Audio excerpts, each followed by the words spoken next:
Yabo. Basa ngona ajayisakaza ngimola. Yini ngafuna ugoduka nibuyele emakhaya kini. Zokuduka.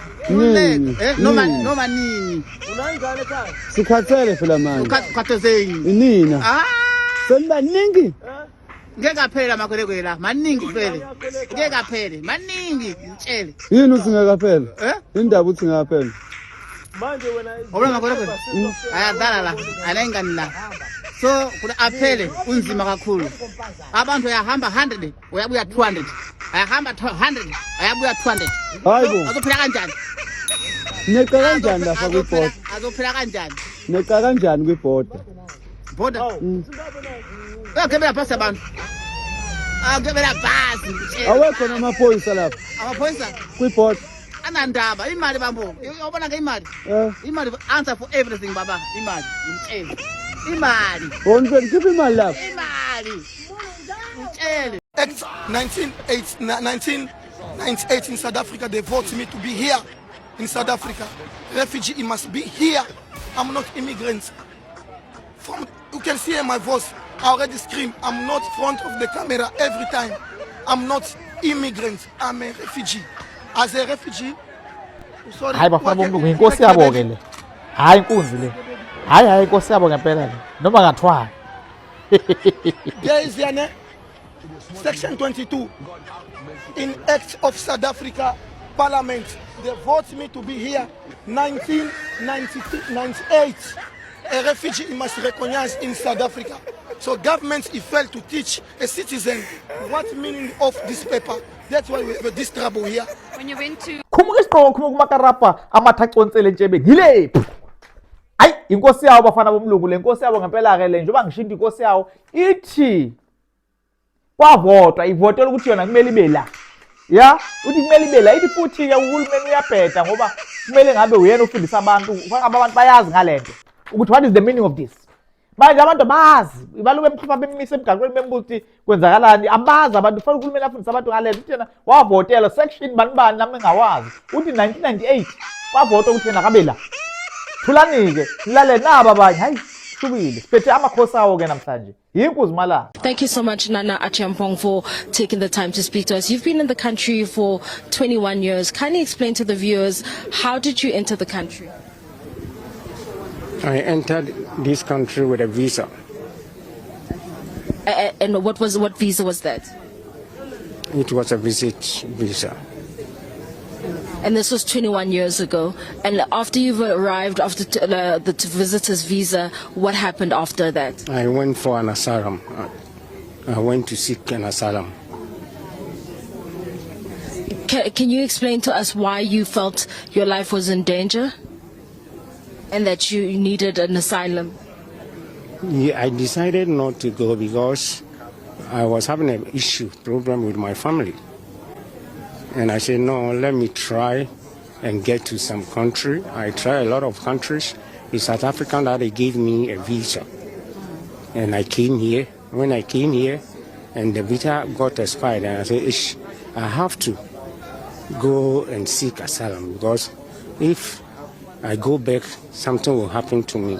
And I went and gave them my stories, I narrate everything, and they gave me asylum paper. There are those who are fleeing conflict, not just family conflict, but conflicts such as wars and so on. What would you say if someone were to say that perhaps there was an element of abusing the South African immigration systems? What would your thoughts be in that regard? No, you see, I don't know. I don't know how to explain it. I'm not abusing South African immigration law, but what I will say is they helped me when I came here. I presented my case to them, like what I said, and they offered me the asylum paper. So I was using asylum paper to go everywhere that I was going. So, was there an option to move towns and cities within Ghana instead of skipping the country? Come again? Was there an option? I mean, you said you left your home because there was a family conflict.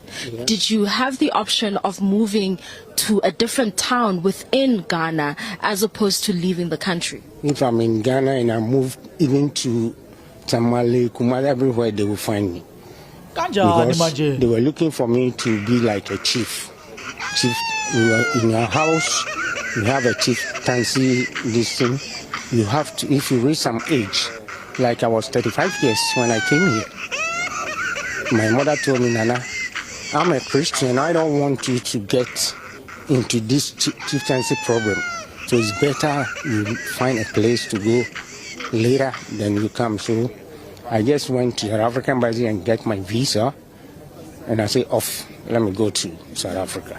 But if you are facing hardship in your own country, according to the law, you're supposed to go to the nearest country, which would be perhaps your neighboring countries. Why was that not an option? The neighboring country like Togo, Burkina Faso, what?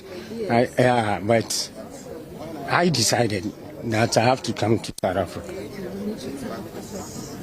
You decided that you need to come to South Africa. And why did you choose South Africa? Because this country, I heard and saw that there's a lot of opportunities here. That's why I came here. And right now you've decided that you want to go back home. Why is that if there's so many opportunities and you're running this lucrative business? I decided to go because they say we must go to our country and fix our country. So I'm going to help people to fix the country. We're going and fix our country. So does that mean you're ready to take the chieftaincy now? No, because the age that I'm supposed to take it is finished. 35 years going, but now I'm 58 years. So, okay, you stayed here for 21 years, but why 21 years if the age that you needed to be was 35? Could you not have gone back at the age 36?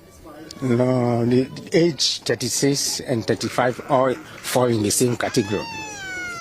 Hayi lana ngathi zikhuphuka kakhulu ke manje zikhuphuka zama ama level manje hayi unana ngeke ubaba unana hayi wabona lena ke ingonyama le akuyona kokuyibe kuyinkosi le hayi leso ingonyama trust le hey ingonyama lana ithi impela ikhona yasuka leni impela yafika lana ngelokhuza manje inkinga yayo sizwa inkulu kakhulu ithi le ndoda yayibalekela ubukhosi hayi angiyazi lento ukubaleka ubukhosi lo ngathi qhamuka esikhaleni futhi nabo ithi ifike lana yafika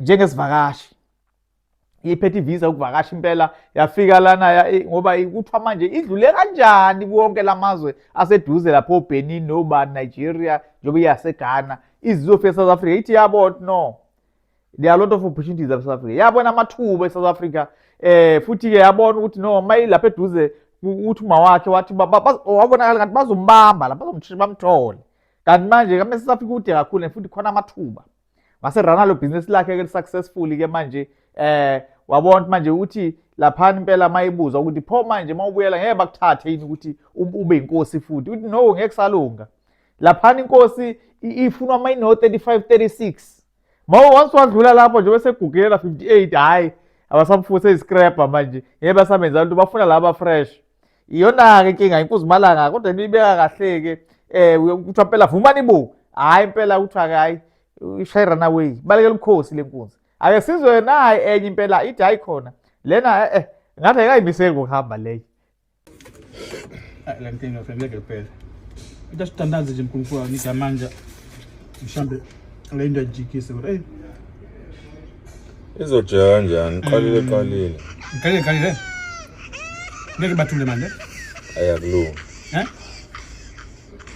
manje ayi seunzima noma ama minister amapolisi bangena futhi manje ya